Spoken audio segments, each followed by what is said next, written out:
大家好，今天是2026年1月1日，祝大家元旦快乐。2026年啊，你的钱包里面每一块钱都在投票，到底是压住会思考的铁皮，还是说会思考的 AI 呢？就你可以想象吗？就在我们这个节目刚刚开始的这3秒钟里，全球呢已经有187台工业机器人完成了组装，有23架无人机穿越某条看不见的边境线。这不是科幻片的预告，这是2026年投资的战场。你手里的股票要么在武装新时代的士兵，要么在制造抢你饭碗的同事。临界点已至，当贵的东西突然变便宜了，你知道什么叫真正的范式转移吗？不是技术的突破，而是成本曲线和人性的交叉点。你想象一下，2018年一个工厂老板面对两个选择：雇佣一个年薪5万美元的工人，或者是买一台15万美元5年才能回本的机器人，他会怎么选择呢？当然是人。但是现在2025到2026到2027这个游戏规则改写了，人形机器人的投资回收期从5年暴跌至2年，等效劳动成本降至每小时7.7美元，比美国最低工资还要便宜40%。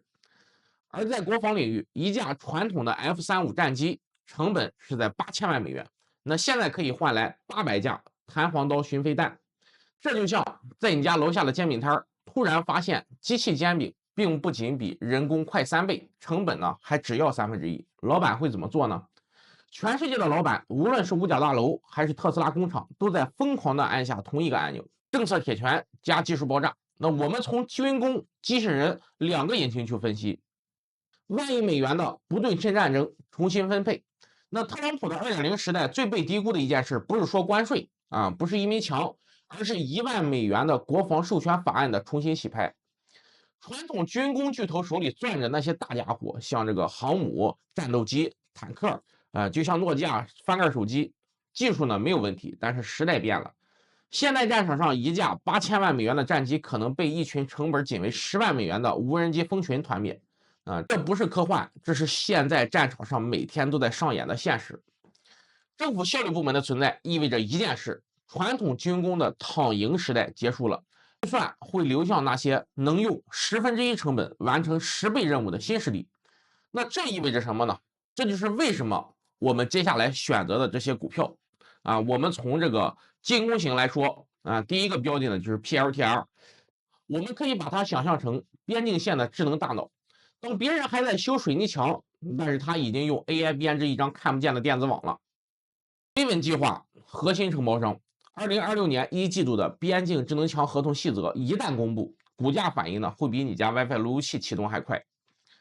第二个标的，航空环境，股票代码 AVAV， 小公司大杀器，它的弹簧刀巡飞弹就像战场上的蜂鸟，小、快、致命。陆军远程侦察项目一旦定标，那这家市值不到20亿美元的公司会成为无人机普及化的最大受益者。第三个标的，光路科技 LPTH， 这个是个隐形冠军，毒刺导弹的红外探测器在美国只有它能做。想象一下，全美国的防空系统都在排队等它供货，而它的市值只有1亿美元。2025年第2季度，洛克希德马丁的现代化替换合同就是引爆点。好，讲完了进攻的标的，还有一个防御的基石，就是 RTX 爱国者防空系统。爱国者防空系统的资金保障到2032年，积压订单高达2180亿美元，这就是你投资组合里的定期存款，不性感，但是你能睡得着觉。机器人不会罢工，也不会要求加薪。如果你国防科技是政府买单，那机器人就是全球企业主的集体焦虑转化成购买力。2024年，特斯拉智能机器人在工厂试点部署，打开了一个潘多拉魔盒。当一个机器人能24小时工作，不需要医保，不会因为天气不好就请假，人类劳动力市场会发生什么呢？答案是重新定价。那这不是科技巨头的游戏，是整条产业链的淘金热。我们从这个大脑层面来看第一个标的就是英伟达，机器人的大脑供应商。但是重点不是芯片本身，而是它的这个模拟训练环境就像你玩游戏要先下载地图，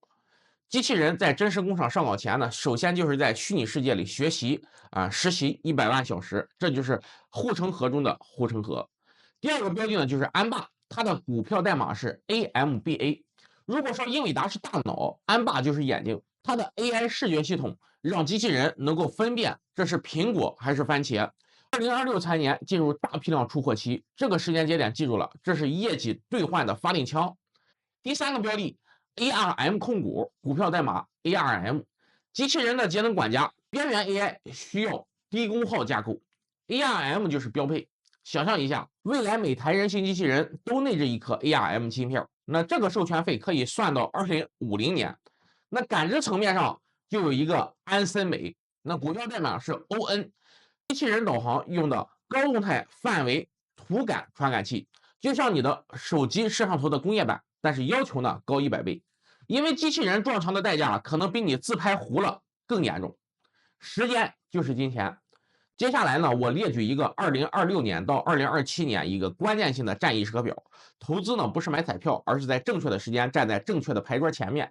2026年第一季度啊，我称之为观察期。政府效率部门对传统军工合同的大审计会揭露谁是真龙头，谁是伪龙头，同时关注 PLTR 的边境合同增量。如果数字超过市场预期30%以上，这就是一个加仓的信号。2026年第二季度，我称之为引爆期。毒刺导弹、现代化替换合约落地，对于光路科技这种小市值公司，一个合同可能直接改变全年的营收结构，这就是小虾米吃大鲸鱼的典型场景。2026年的第四季度到2027年第一季度，我称之为验证期。特斯拉的机器人实际部署数据、大机器人芯片营收贡献，这些都会告诉市场，到底是真的风口还是 PPT 风口。我们不要只盯着看肉，也要看看到底有哪些骨头。如果你不想逐个的去研究股票，ETF 呢是个懒人的工具包。ETF 上有哪些选择呢？第一个就是 BOTZ 机器人与人工智能 ETF， 进攻型选手，重仓英伟达和日本减速器巨头，适合相信赢家通吃的人。那第二个标的呢，就是 ROBO Global 机器人与自动化 ETF， 防御型选手，覆盖整个工业自动化产业链，波动呢更小，但是不会错过大的趋势。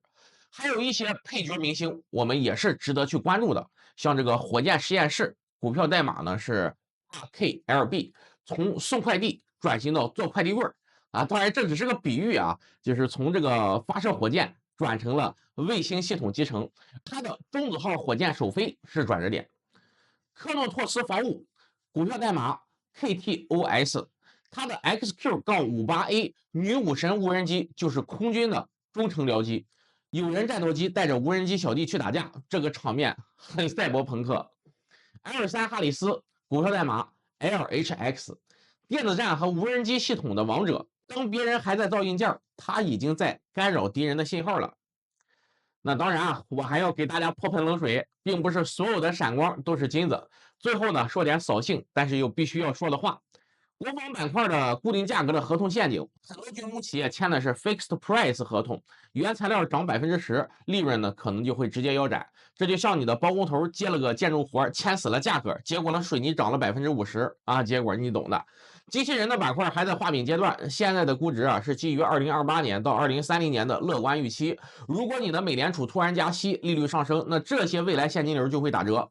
那股价跌起来会比过山车还刺激。供应链的卡脖子风险，限制从中国、俄罗斯采购关键矿物，像这个稀土啊、锂、钴，短期内会推高机器人和导弹的生产成本。这就像你做菜突然发现酱油被禁运了啊，能做，但是成本呢就会飙升。最后一句话呢送给你：2026年的投资市场啊，不是在比谁跑得快，而是在比谁先看懂便宜的定义被改写了。